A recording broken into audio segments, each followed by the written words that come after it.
हमने स्वराज अभियान बनते ही कहा था कि हम बाकी कुछ करें न करें, जनता की समस्याओं के आंदोलन करेंगे, संघर्ष करेंगे, रचना का काम करेंगे। और पहला मुद्दा हमने जो चुना है वो किसान वाला मुद्दा है, क्योंकि सच बात ये है कि किसान की हालत आज बहुत ख़राब है। पिछले 1 साल में तो बहुत ख़राब हो गई है।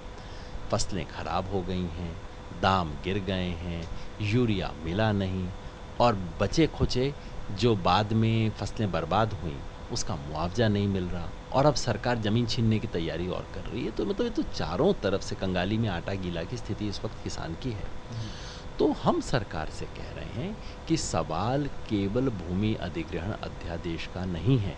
ये तो गलत है, ये तो वापस लेना ही लेना चाहिए। जी, लेकिन जो असली संकट है खेती किसानी का, वो ये है कि किसान को आमदनी नहीं है। अच्छी फसल भी जब होती है तो मुश्किल से आढ़ती को वापस अपना कर्जा निपटाता है। एक आधी घर में कोई शादी हो वो करता है, और उसके बाकी महीनों के लिए पैसे उसके पास बचते नहीं हैं।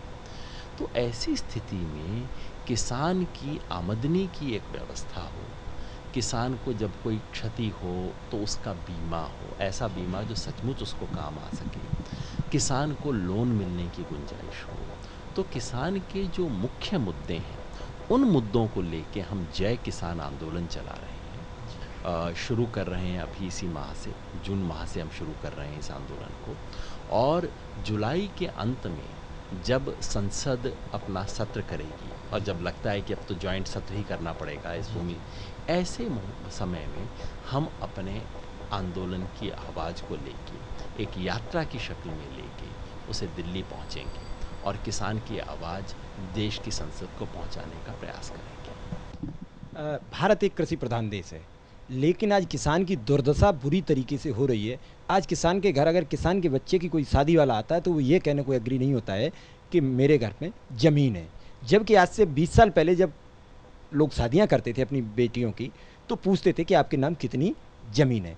लोग अपने बच्चे को 4th क्लास में, बच्चे को किसी फैक्ट्री में एम्प्लॉय तो बता सकते हैं, लेकिन अपने किसान के बेटा बताने में वो आज गर्व महसूस नहीं करते हैं।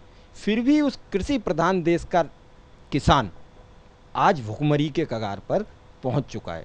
न उसे फसलों के वाजिब मूल्य मिल रहा है, धान की बुरी हालत है, गन्ने का भी भुगतान आए दिन नहीं हो रहा है। इन सब चीज़ों को लेके स्वराज संवाद जो जन आंदोलन चलाएगा, तो क्या ये सब मुद्दे अपने आंदोलन में शामिल करके किसानों को उनके बाजी हक दिलाने का प्रयास करेगा? बाकायदा आपने बिल्कुल सही कहा। देखिए भाई, कोई किसान ये आज कहने को तैयार नहीं है कि मैं अपने बच्चे को किसान बनाऊंगा। क्या कहते हैं कि जी 2 बच्चे तो अच्छे निकले, नौकरी मिल गई, ये थोड़ा रह गया इसलिए घर पे बैठा खेती कर रहा है। तो किसानी मजबूरी का धंधा है, किसानी घाटे का धंधा है, किसान में स्वाभिमान नहीं बचा है, किसानी में आमदनी नहीं बची है। जब तक इन सवालों को नहीं उठाएंगे, पिछले साल भर में कपास का दाम गिरा, ये चावल का दाम गिरा, गन्ने का भुगतान नहीं हो रहा है, चारों तरफ से दबाव महसूस कर रहा है किसान, फसलें खराब और हो गई हैं, उसका मुआवजा ठीक से नहीं मिल रहा है। ऐसे में इन मुद्दों को तो उठाना पड़ेगा, और ये मांग करनी होगी कि किसान की भी न्यूनतम आय की गारंटी होनी चाहिए। जैसे मनरेगा एक गारंटी देता है, जैसे सरकार अपने तमाम कर्मचारियों के पे कमीशन बनाती है, किसान की आमदनी का कमीशन कब बनेगा?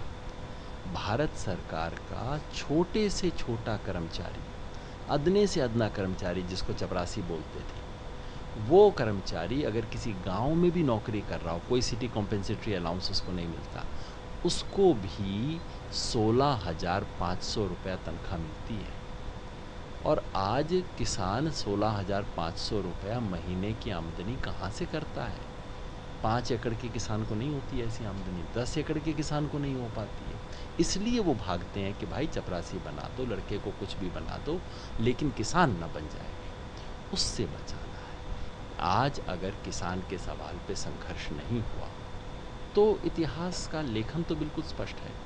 गांव उजड़ेंगे, किसान बर्बाद होंगे, और जाके शहरों में दिहाड़ी के मजदूर बनेंगे। उससे रोकना है। उससे रोकने का संकल्प स्वराज अभियान का संकल्प है, और हमारी जय किसान यात्रा जी, अपने आप को और देश को याद दिलाने के लिए है जी। कि किसानी एक गर्व का विषय है, किसान आगे बढ़ सकता है।